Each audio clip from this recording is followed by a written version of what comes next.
सामने आया हूँ अंडर एम्प्लॉयमेंट या disgrace unemployment.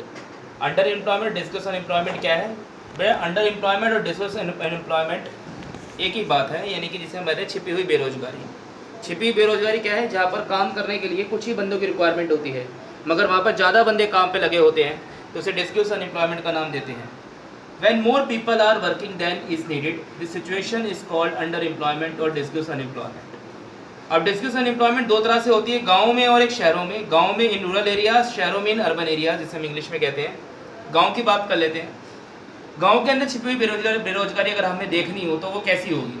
All the family members work in the same field. सभी फैमिली मेम्बर गाँव में एक ही फील्ड पर क्या करते होते हैं? काम कर रहे होते हैं। मीन्स खेत एक ही होता है और गाँव के सारे मतलब गाँव के जितने भी ग्रामीण वासी हैं, मतलब प्रत्येक घर का, जैसे मान लीजिए एक घर है, उसके पास एक ही खेत है, तो उस घर के अंदर रहने वाले जितने भी लोग हैं वो सारे खेतों पे लगे हैं। उतने लोगों की रिक्वायरमेंट नहीं है, मगर वो फिर भी वो सेम फील्ड पे काम कर रहे हैं।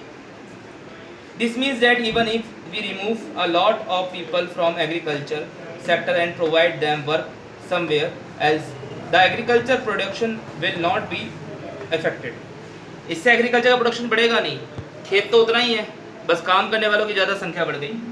अगर हम शहरों की बात करें, there are thousand of casual worker और द सर्विसेज सेक्टर वो सर्च फॉर डेली एम्प्लॉयमेंट। आप डेली देखते हो दिहाड़ी वाले मजदूर जो घर का काम, पेंट वगैरह काम करते हैं, प्लम्बर का काम करते हैं, घर बनाने वाले मिस्त्री होते हैं, वो शहरों में इधर उधर काम की तलाश में घूमते रहते हैं। Many of them don't find work every day. बहुत से लोगों को, दिहाड़ी मजदूरों को डेली काम नहीं मिलता है। They are many others like rickshaw pullers, cart pushers on the street selling something where they may spread the whole day but earn very little। वो पूरा दिन घूमते हैं बट उन्हें कमाई क्या है? बहुत ही कम मिलता है, मतलब अर्न उतना नहीं कर पाते। तो हमारा अगला टॉपिक है गवर्नमेंट पॉलिसीज प्रमोट एम्प्लॉयमेंट। सरकार किस तरह से रोजगार को बढ़ा सकती है? गवर्नमेंट अगर चाहे प्राइमरी, सेकेंडरी और टेरिटरी सेक्टर के अंदर एम्प्लॉयमेंट को बढ़ाने के लिए क्या काम कर सकती है? Banks can provide a loan to construct wells to irrigate their lands. Bank loan provide कर सकती है, कर्जा दे सकती है किसानों को, ताकि वो सिंचाई के लिए किसान अपने खेतों को सुधार सके, इरिगेशन फील्ड में सुधार ला सके। Dam construction will provide employment opportunities as well as irrigation facilities. बांध बनाकर एम्प्लॉयमेंट अपॉर्चुनिटीज गांव के लोगों को दे सकती है, साथ ही सिंचाई के लिए पानी भी गांव वालों को मिल जाएगा। बेटर रूरल रोड, गांव के अंदर अच्छे रोड बनाकर, जिससे ट्रांसपोर्टेशन फैसिलिटी, यानी कि गांव शहर के साथ जुड़े, गांव के अंदर भी बसेस सर्विस चालू हो।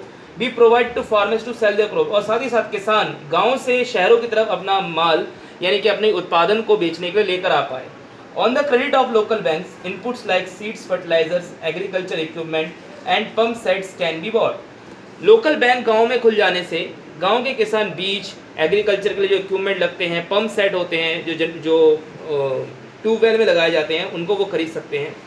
Government can promote and local industries in the semi rural areas to generate employment. Government local industries को प्रमोट कर सकती है, जिससे एम्प्लॉयमेंट अपॉर्चुनिटीज भी निकल कर आ सकता है। Mills like dal mill, cold storage, honey collection centre, processing of vegetable etcetera. More schools will lead to employment to teachers, builders, peons and other staff. गाँव के क्षेत्रों के अंदर ज़्यादा से स्कूल बना के टीचर को नौकरी मिल सकती है, पियंस और दूसरे स्टाफ्स को भी काम मिल सकता है। For improving health situation, more doctors, nurses, health workers are needed to work in rural areas. Employment can be generated in tourism, regional craft industry or new services like IT. Thank you.